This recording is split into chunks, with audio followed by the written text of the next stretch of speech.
नमस्कार, स्वागत है आप सभी का सुबह 9 बजे तमाम अहम खबरों के साथ। मैं हूं प्रीति। एक नजर हेडलाइंस पर।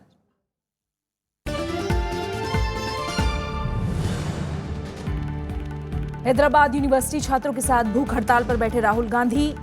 रोहित वेमुला के जन्मदिन पर आज देश भर में विरोध प्रदर्शन पर गए अंतरिम बीसी विपिन श्रीवास्तव।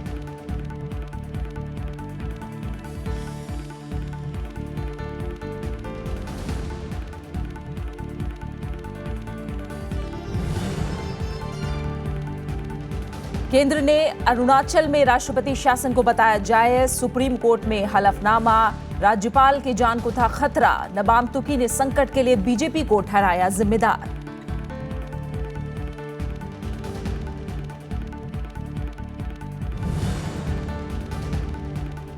केंद्र सरकार सब्सिडी खत्म करने के पक्ष में नहीं। प्रधानमंत्री का जरूरतमंदों तक पहुंचने पर जोर। मार्च तक चंडीगढ़ बनेगा देश का पहला सब्सिडी मुक्त शहर।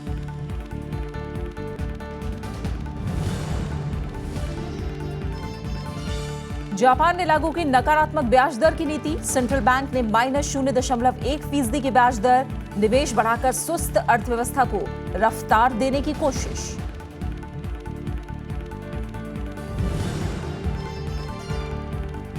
राष्ट्रपिता महात्मा गांधी की पुण्यतिथि आज। राजघाट पर विशेष प्रार्थना सभा। देश भर में कई कार्यक्रमों का आयोजन।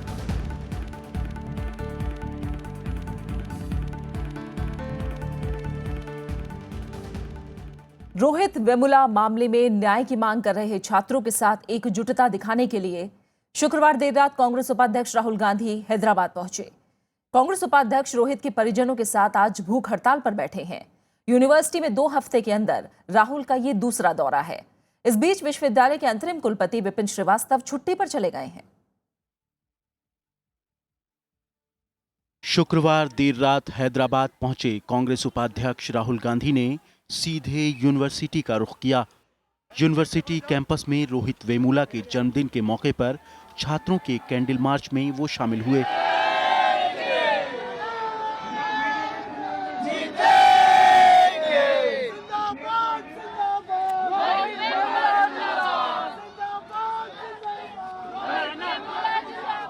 साथ ही धरने पर बैठे।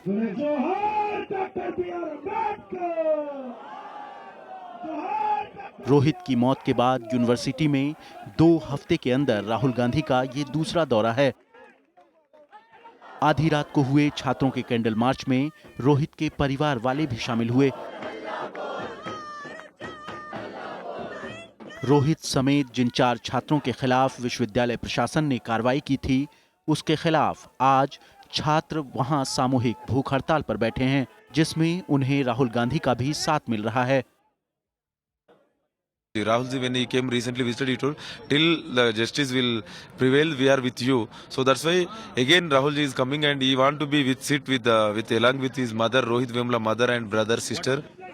हैदराबाद पहुंचे कांग्रेस उपाध्यक्ष राहुल गांधी को एबीवीपी के विरोध का सामना करना पड़ा। यूनिवर्सिटी पहुंचने पर राहुल को एबीवीपी के कार्यकर्ताओं ने मेन गेट पर ही रोक दिया, जिसके बाद पुलिस ने करीब 50 छात्रों को हिरासत में ले लिया है। इस बीच विश्वविद्यालय के अंतरिम वाइस चांसलर विपिन श्रीवास्तव शुक्रवार दोपहर से छुट्टी पर चले गए हैं। उनकी जगह प्रोफेसर पेरिया स्वामी वाइस चांसलर का पद संभाल रहे हैं। Bureau report, Rajya Sabha TV. केंद्र ने अरुणाचल में राष्ट्रपति शासन लगाने को जायज ठहराया है। गृह मंत्रालय की तरफ से कल सुप्रीम कोर्ट में सौंपे हलफनामे में कहा गया है कि राज्य में शासन और कानून व्यवस्था पूरी तरह चरमरा गई थी। साथ ही प्रदेश के राज्यपाल और उनके परिवार की जान को गंभीर खतरा था। इस बीच पूर्व मुख्यमंत्री नबाम तुकी ने राज्य में संकट के लिए बीजेपी को जिम्मेदार ठहराया है। अरुणाचल प्रदेश में राष्ट्रपति शासन को लेकर केंद्र ने सुप्रीम कोर्ट में कल अपना जवाब दाखिल कर दिया। 316 पन्ने के हलफनामे में कहा गया है कि अरुणाचल प्रदेश की कांग्रेस सरकार अल्पमत में थी, इसलिए राज्य में राष्ट्रपति शासन की जरूरत थी।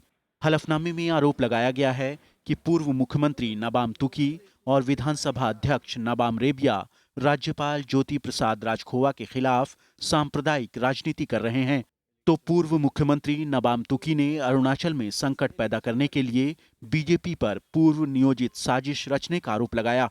ये ऑडियो में सब कुछ है। इससे प्रूव है कि वो उसमें फैसला किया है कि हम लोगों ने बीजेपी जाने के लिए तैयार हो गया है और इसमें रुपया का जरूरत है। बाकी जो एमएलए लोग को हमने दे दिया है, बाकी और भी एमएलए लोग को देने के लिए बाकी है। तो इसमें पूरा प्रूव है और उसको ऑथेंटिक डॉक्यूमेंट है, उससे पता चलता है कि ये बीजेपी ने क्या करने जा रहा था और कैसे प्लान किया। ये प्री प्लान करके ये गवर्नमेंट गिराने के लिए कोशिश किया। उधर अरुणाचल प्रदेश में बीजेपी की प्रदेश इकाई के अध्यक्ष ताई तागक ने कहा है कि उनके विधायकों को कांग्रेस समर्थकों की ओर से धमकी मिल रही है। इस बीच राज्यपाल जेपी राजखोवा ने केंद्र की ओर से नियुक्त दोनों सलाहकारों जीएस पटनायक और वाईएस डडवाल को विभाग आवंटित कर दिए हैं। Bureau report, Rajya Sabha TV. Solar घोटाले मामले में केरल के मुख्यमंत्री ओमान चांडी को राहत मिल गई है। केरल हाईकोर्ट ने चांडी और राज्य के ऊर्जा मंत्री अरियादन मोहम्मद के खिलाफ एफआईआर दर्ज करने के निचली अदालत के आदेश पर 2 महीने के लिए रोक लगा दी है। चांडी ने सभी आरोपों को गलत करार दिया है, लेकिन विपक्ष उनके इस्तीफे की मांग पर कायम है। केरल के मुख्यमंत्री ओमन चांडी के लिए शुक्रवार को केरल हाईकोर्ट से अच्छी खबर आई। 24 घंटों के भीतर उन्हें राहत मिल गई। सोलर घोटाले में गुरुवार को त्रिशूर की विजिलेंस कोर्ट ने उनके खिलाफ जो एफआईआर दर्ज करने के आदेश दिए थे, उस पर अब 2 महीने के लिए रोक लग गई है। मुख्यमंत्री चांडी और उनके मंत्रिमंडलीय सहयोगी अरियादन मोहम्मद ने निचली अदालत के आदेश पर रोक लगाने के लिए शुक्रवार को हाईकोर्ट में याचिका दाखिल की थी। चांडी ने अपने ऊपर लगे आरोपों को राजनीति से प्रेरित करार दिया है। Allegations are coming at the same time they are all vanishing with high speed. Yesterday, what is the position in Kerala? What is the position? But what about today? This is an unprecedented verdict of the court. Why?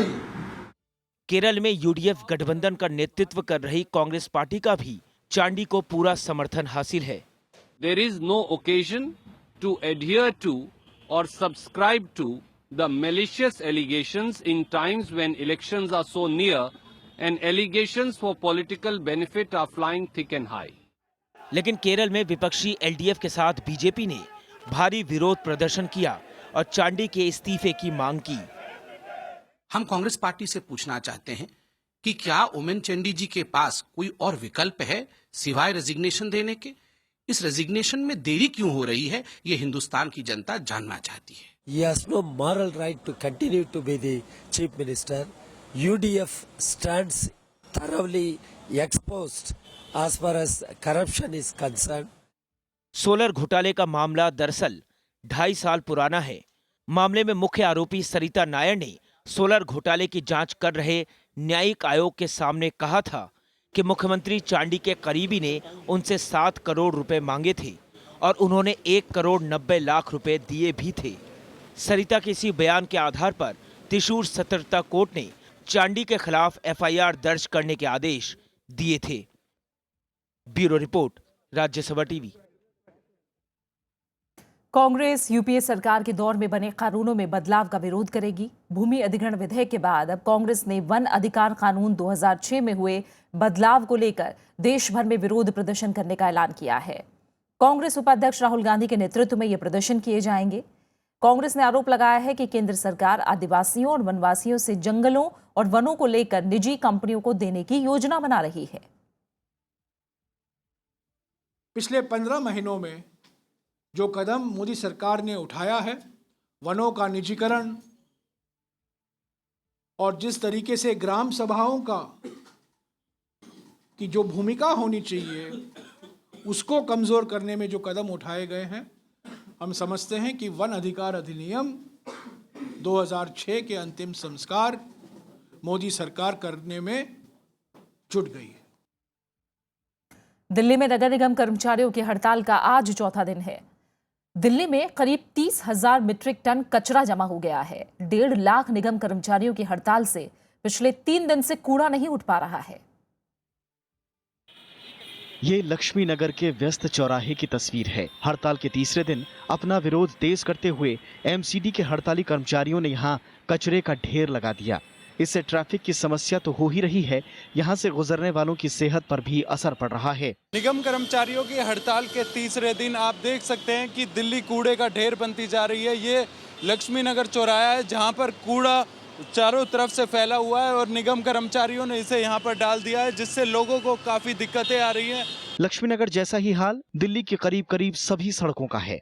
हम जो दुकानदार हैं यहाँ पर, जो दुकानदार business कर रहे हैं, वो मंदे की मार से जूझ रहे थे पिछले 10 सालों से लगभग। जो पार्किंग की समस्या है बहुत ज़बरदस्त है। इसके अलावा अभी जो रिसेंटली जो ये दोबारा 1 साल में तीसरी बार जो ये गंदगी का ये आलम जो शुरू हुआ है, इसकी वजह से व्यापार और ज़्यादा बाधित हो रहा है हमारा। बीमारियां जो नई नई पनप रही हैं यहाँ पर, जो बीमारी की वजह से लोग कस्टमर आने में कतराते हैं। यहाँ पर दुकानदार जो है सारे दिन यहाँ पर खुली हवा में सांस नहीं ले सकते। शुक्रवार को हड़ताली कर्मचारियों ने सिविक सेंटर पर प्रदर्शन किया और दिल्ली सरकार के साथ केंद्र के खिलाफ भी नारेबाजी की। हालांकि सरकार का दावा है कि उसने तीनों नगर निगमों को इस साल 2000 करोड़ रुपए दे दिए हैं, लेकिन निगम का कहना है कि उसे 3000 करोड़ मिलने थे, जिसमें से 2000 करोड़ रुपए ही मिले। दिल्ली की जनता हमें पूरा समर्थन कर रही है। जब उन्हें स्थिति पता चल रही है कि 4 महीने से वेतन नहीं मिला, तो उनकी सहानुभूति हमारे साथ हैगी और वो कह रहे हैं हम भी आपके साथ हैं। और सरकार को या केंद्र सरकार को, दिल्ली सरकार को कोई ठोस निर्णय लेकर के ये जो सैलरी वाला मामला है और तीनों निगम को एक करने का मामला, इसका शीघ्र समाधान करना चाहिए। दिल्ली के तीनों नगर निगमों में करीब 1.5 लाख कर्मचारी हैं, जिनमें करीब 60,000 सफाई कर्मचारी हैं। इनके हड़ताल पर जाने की वजह से दिल्ली में सफाई व्यवस्था पूरी तरह से चरमरा गई है। शिक्षक, डॉक्टर और नर्सों के भी हड़ताल में शामिल होने से दिल्ली वालों को खासी दिक्कतों का सामना करना पड़ रहा है। विपिन चौहान, राज्यसभा टीवी। समलैंगिकता पर सुप्रीम कोर्ट दोबारा सुनवाई करने को तैयार हो गया है। अब 2 फरवरी को होने वाली सुनवाई में तय होगा कि भारत में समलैंगिकता अपराध रहेगा या नहीं। मामले में गे राइट्स की वकालत कर रहे नाज फाउंडेशन समेत दूसरे संगठनों ने 23 फरवरी 2014 को क्यूरेटिव याचिका लगाई थी। क्यूरेटिव याचिका पर चीफ जस्टिस टी.एस. ठाकुर की अध्यक्षता वाली 5 जजों की बेंच सुनवाई करेगी।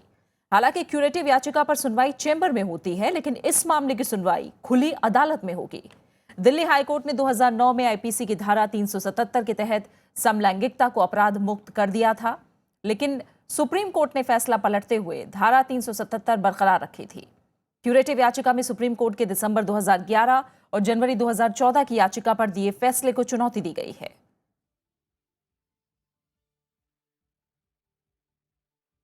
सुप्रीम कोर्ट ने केंद्र सरकार से नर्सों के हालात को सुधारने के लिए आगे आने को कहा है। अदालत ने केंद्र सरकार को 4 हफ्ते के भीतर नर्सों की वर्किंग कंडीशन और न्यूनतम वेतन को लेकर विशेषज्ञों का एक पैनल बनाने का निर्देश दिया है। साथ ही कोर्ट ने 6 महीने के भीतर इस पैनल की सिफारिशों पर कानून बनाने को भी कहा है। सुप्रीम कोर्ट में ट्रेंड नर्स एसोसिएशन की तरफ से एक जनहित याचिका दाखिल की गई थी। इसमें निजी अस्पतालों में नर्सों की न्यूनतम वेतन तय करने और काम करने के माहौल को बेहतर करने की मांग की गई थी। याचिकाकर्ता का कहना है कि केंद्र को इस मामले में हस्तक्षेप करने का निर्देश जारी किया जाए। संयुक्त अरब अमीरात ने आईएस के साथ संबंध के आरोप में 3 भारतीय युवकों को देश से निकाल दिया है। इन तीनों पर कथित तौर पर भारत समेत कुछ दूसरे देशों पर हमला करने की योजना बनाने का आरोप है। अदनान हुसैन, मोहम्मद फरहान और शेख अजहर अल इस्लाम को नई दिल्ली के इंदिरा गांधी एयरपोर्ट पहुंचने पर एनआईए ने हिरासत में ले लिया है। युवकों से पूछताछ जारी है। इन युवकों का संबंध महाराष्ट्र, कर्नाटक और जम्मू कश्मीर से है। इससे पहले 15 अक्टूबर को भी यूएई ने 4 भारतीय युवकों को आईएस के साथ संबंध होने के संदेह में देश से निकाल दिया था। खबरें जारी है, हम लौट रहे हैं एक छोटे से ब्रेक के बाद।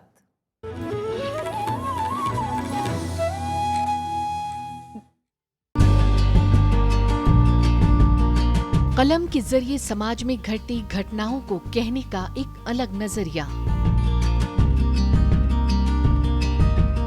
समाज में विसंगति हर जगह है। जितना आप उस विसंगति को समझते हो, आप बहुत अच्छा, अगर परिवार की विसंगति को समझते हो तो आप एक बहुत अच्छा कहानी लिख सकते हो रिलेशंस पर। मिलिए शख्सियत में मशहूर व मारूफ व्यंग्यकार डॉक्टर ज्ञान चतुर्वेदी से शनिवार रात 10:30 बजे और रविवार सुबह 11 बजे सिर्फ राज्यसभा टीवी पर।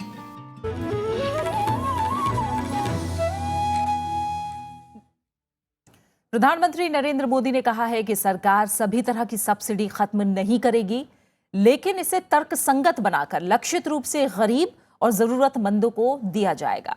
उन्होंने कहा कि सब्सिडी से जुड़े अनावश्यक नियंत्रण और गड़बड़ियों को खत्म किया जाएगा और संसाधनों का आवंटन बेहतर तरीके से किया जाएगा। प्रधानमंत्री दिल्ली में ईटी ग्लोबल बिजनेस समिट में बोल रहे थे। इस मौके पर उन्होंने कहा कि जन कल्याण किसी भी आर्थिक सुधार की बुनियाद होना चाहिए। प्रधानमंत्री ने माना कि अगर कोई सरकार ईमानदार और कुशल प्रशासन देती है तो उससे सबसे ज्यादा लाभ गरीबों को ही होगा। प्रधानमंत्री ने जानकारी दी कि मिट्टी के तेल की सब्सिडी भी सीधे बैंक खातों में भेजने के लिए 36 जिलों में पायलट परियोजना शुरू की गई है। उन्होंने कहा कि 31 मार्च 2016 तक चंडीगढ़ देश का पहला सब्सिडी मुक्त शहर बन जाएगा। How to eliminate bad subsidies, whether or not they are called subsidies. But some subsidies may be necessary to protect the poor and the needy and the given them a fair chance to succeed.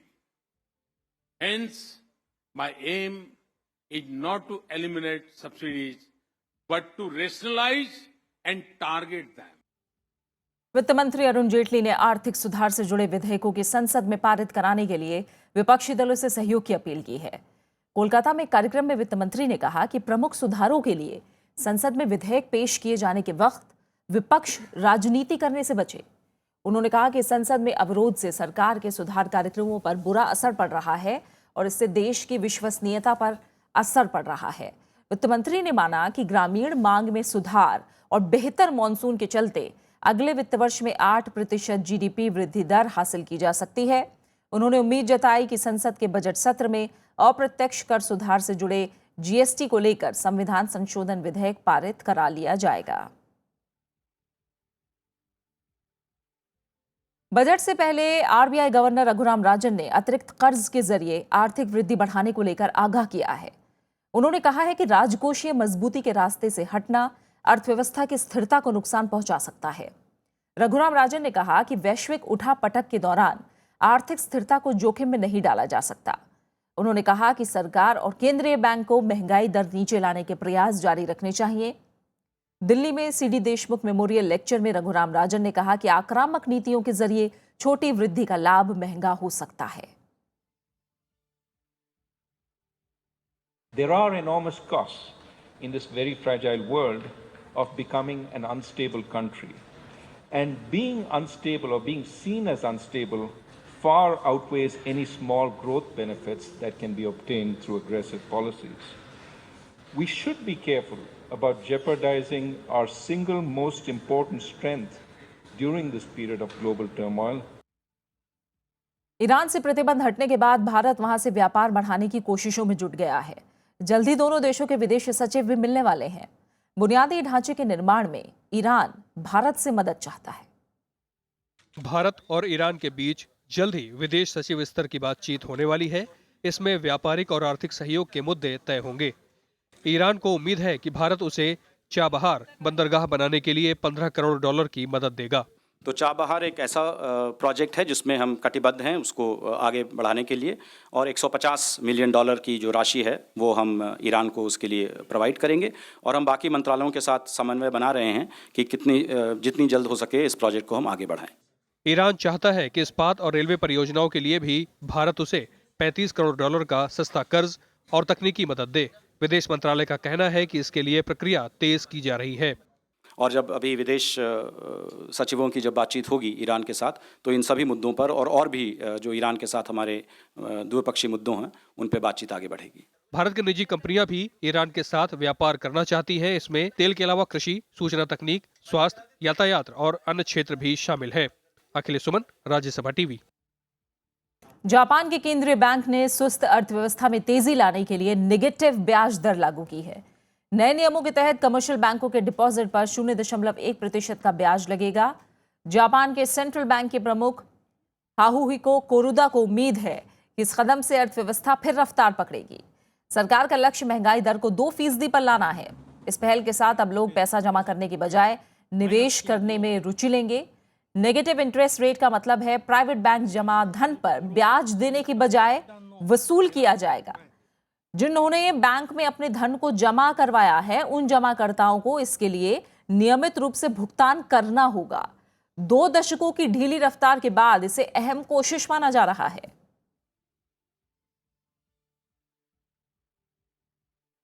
Zika virus के खतरे से दुनिया भर में चिंता का माहौल है। इससे निपटने के लिए भारत ने भी 2 समूह बनाए हैं। तकनीकी समूह सरकार को सलाह देने का काम करेगा, वहीं संयुक्त निगरानी समूह हर हफ्ते समीक्षा बैठक करेगा। अमेरिकी देशों में महामारी का रूप ले चुके जीका वायरस से निपटने के लिए भारत ने बचाव तंत्र को मजबूत बनाने का फैसला किया है। शुक्रवार को स्वास्थ्य मंत्रालय की उच्च स्तरीय बैठक हुई। इसमें बाहर से आने वालों की स्क्रीनिंग करने और एडिस मच्छर को पनपने से रोकने का फैसला हुआ। जो टेक्निकल एक्सपर्ट ग्रुप्स हैं वो बैठ करके वर्ल्ड ओवर जो चल रहा है, दुनिया में जो इस विषय पर किया जा रहा है और भारत में जो कुछ भी करने की आवश्यकता है उस पर हमको रियल टाइम असेसमेंट देंगे। उनके अनुसार फिर हम उस पर कार्य करने वाले हैं। इसके साथ साथ हमने सर्वेलेंस बढ़ा दी है और सर्वेलेंस को स्ट्रेंथन करने का प्रयास किया है। दरअसल जीका वायरस गर्भ में बच्चों के मस्तिष्क के विकास को रोक देता है। भारतीय चिकित्सा संघ यानी IMA ने गर्भवती महिलाओं को अमेरिकी देश नहीं जाने की सलाह दी है। ये किसी भी आदमी को हो सकता है, किसी भी औरत को हो सकता है, लेकिन किसी को कोई ये इल इफेक्ट नहीं करता, ये डेंजरस नहीं है। लेकिन अगर औरत प्रेग्नेंट है तो वो उसके बच्चे के ब्रेन को डेवलप नहीं होने देता। वो प्रेगनेंसी की स्टेज जहाँ बच्चा का ब्रेन डेवलप हो रहा है उसको डेवलप नहीं होने देगा, तो ब्रेन छोटा रह जाएगा और हो सकता है बच्चे की मौत भी हो जाए उसके साथ में। तो बच्चे के ब्रेन के लिए खतरनाक है। सो ये एडवाइजरी सिर्फ मदर के लिए नहीं है, there is no danger to the mother, लेकिन इसलिए एडवाइजरी जो है वो प्रेग्नेंट लेडीज के लिए है। विश्व स्वास्थ्य संगठन ने भारत जैसे उष्णकटिबंधीय देशों को जीका वायरस से खास तौर पर सतर्क रहने को कहा है। इन देशों में डेंगू और चिकनगुनिया जैसी बीमारियां पहले से मौजूद हैं, जो एडिस मच्छर से ही फैलती हैं। जीका से बचाव के लिए फिलहाल कोई टीका या दवा नहीं है। अनु दीवान, राज्यसभा टीवी। जीका वायरस का सबसे ज्यादा असर ब्राजील में हुआ है। ब्राजील में अक्टूबर से अब तक 4120 संदिग्ध मामले आ चुके हैं। इनमें से 270 की लैब टेस्ट में पुष्टि हो चुकी है। ब्राजील सरकार ने लोगों को जागरूक करने के लिए करीब 2 लाख सैनिकों को लगा दिया है। ब्राजील के राष्ट्रपति डिल्मा रूसेफ ने लैटिन अमेरिकी देशों से एकजुटता की अपील की है। इस बारे में अगले हफ्ते लैटिन अमेरिकी देशों के स्वास्थ्य मंत्रियों की एक बैठक बुलाई गई है। वेनेजुएला में जीका विषाणु के 4700 संदिग्ध मामले सामने आए हैं और 255 की पुष्टि हो चुकी है। वहीं फ्रांस सरकार ने भी विदेश यात्रा से लौटे 5 लोगों में जीका के संक्रमण की बात कही है। पेरू में भी जीका का पहला मामला सामने आया है। पीड़ित देशों की यात्रा से लौटे कनाडा के 4 नागरिक भी जीका से पीड़ित पाए गए हैं। पनामा में भी जीका से पीड़ित 50 मरीजों की पुष्टि हुई है। इस बीच निकारागुआ में स्वास्थ्य विशेषज्ञ जीका से निपटने को लेकर रणनीति बनाने के लिए बैठक कर रहे हैं।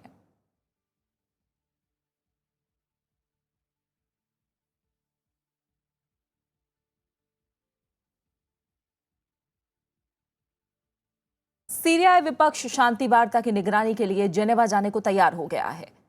हालांकि विपक्ष का कहना है कि वो वार्ता में हिस्सा नहीं लेगा।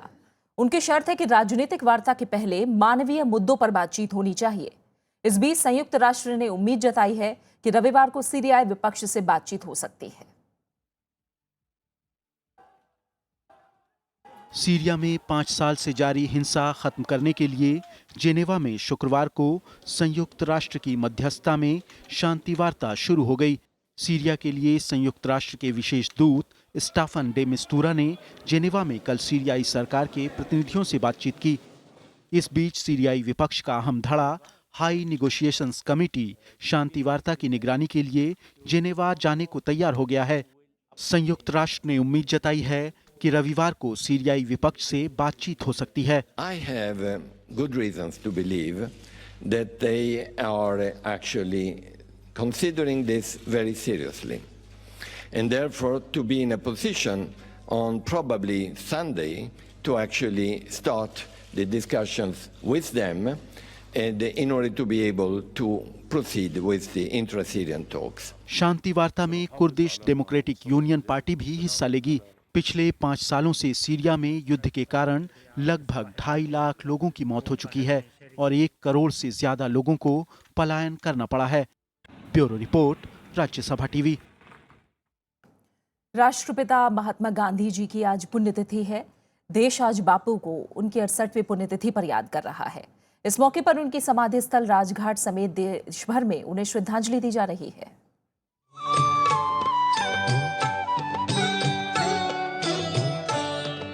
वैष्णव जन तो तेने कहिए जे पीड़ पराई जाने रे। देश को अहिंसा और सत्याग्रह के जरिए आजादी दिलाने वाले महात्मा गांधी की आज पुण्यतिथि है।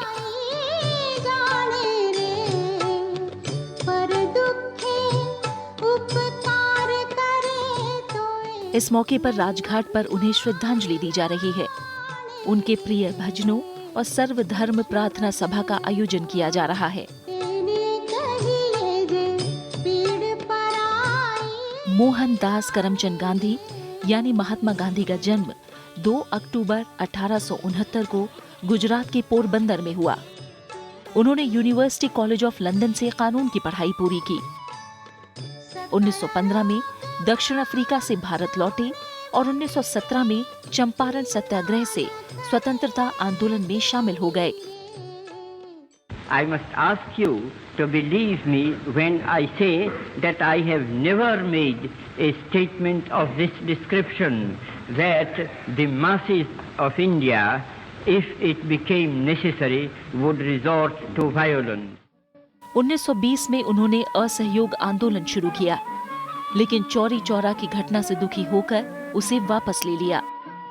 1930 में महात्मा गांधी ने सविनय अवज्ञा आंदोलन शुरू किया और दांडी से नमक सत्याग्रह की शुरुआत की। 1942 में उन्होंने करो या मरो के नारे के साथ भारत छोड़ो आंदोलन शुरू किया, जिसके चलते 15 अगस्त 1947 को देश को आजादी मिली। 30 जनवरी 1948 को नाथूराम गोडसे ने महात्मा गांधी पर गोली चलाकर उन्हें हमसे छीन लिया। Bureau report, Rajya Sabha TV. आखिर में हेडलाइंस पर एक नजर।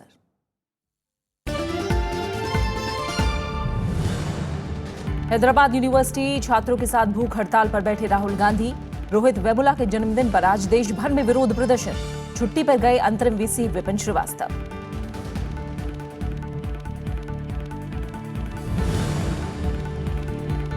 केंद्र ने अरुणाचल में राष्ट्रपति शासन को बताया जायज। सुप्रीम कोर्ट में हलफनामा। राज्यपाल की जान को था खतरा। नबाब टुकी ने संकट के लिए बीजेपी को ठहराया जिम्मेदार।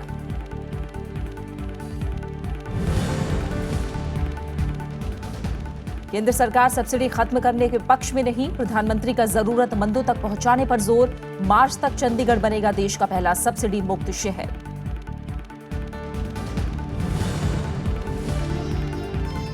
जापान ने लागू की नकारात्मक ब्याज दर की नीति। सेंट्रल बैंक ने -0.1% की ब्याज दर। निवेश बढ़ाकर सुस्त अर्थव्यवस्था को रफ्तार देने की कोशिश।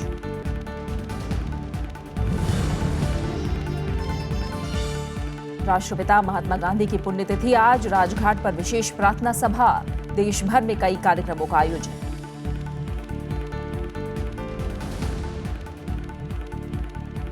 और फिलहाल इस बुलेटिन में इतना ही। आगे आप देश देशांतर। नमस्कार।